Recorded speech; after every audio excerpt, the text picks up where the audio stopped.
എല്ലാവർക്കും വീട്ടിലേക്ക് സ്വാഗതം. ഇന്ന് നമ്മൾ ഉണ്ടാക്കുന്നത് വെണ്ടയ്ക്ക ഉപ്പേരി.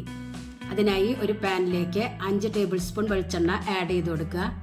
അതൊന്ന് ചൂടായി വരുമ്പോൾ 300 ഗ്രാം വെണ്ടയ്ക്കാണ് എടുത്തിരിക്കുന്നത്. അത് ഇതുപോലെ കട്ട് ചെയ്തെടുക്കുക. അത് ഇതിലേക്ക് ആഡ് ചെയ്ത് കൊടുക്കുക.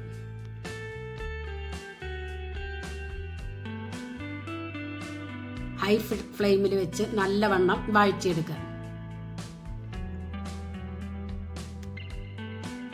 ഇതിലത്തെ വെള്ളമൊക്കെ വറ്റി ഡ്രൈ ആയി വരുമ്പോൾ അതിലേക്ക്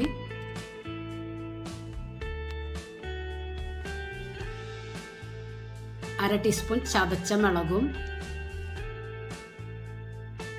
ഒരു നുള്ള് മഞ്ഞപ്പൊടിയും ആവശ്യത്തിന് ഉപ്പും ആഡ് ചെയ്യുക. എന്നിട്ട് നല്ലവണ്ണം ഇളക്കി സ്റ്റൗ ലോ ഫ്ലെയിമിൽ വെച്ച് കൊടുക്കുക. 5 മിനിറ്റ് നേരം മൂടി വെക്കുക. 5 മിനിറ്റിന് ശേഷം ഇപ്പോൾ ഇതൊക്കെ ഒന്ന് വെന്ത് വന്നിട്ടുണ്ട്.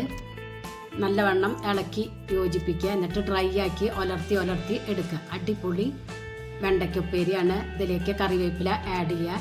നിങ്ങൾ ഒരു പ്രാവശ്യമെങ്കിലും ഇതൊന്ന് ട്രൈ ചെയ്ത് ഫീഡ്ബാക്ക് അറിയിക്കുക. നിങ്ങൾക്ക് ഈ ചാനൽ ഇഷ്ടമാവുകയാണെങ്കിൽ പ്ലീസ് ഒന്ന് സബ്സ്ക്രൈബ് ചെയ്യുക, ലൈക്ക് ചെയ്യുക, ആ ബെല്ലൈക്കൺ ഒന്ന് അമർത്തുക. അപ്പോൾ ഞാനിടുന്ന ഇതുപോലുള്ള വീഡിയോസ് നിങ്ങൾക്ക് കിട്ടും. Thank you.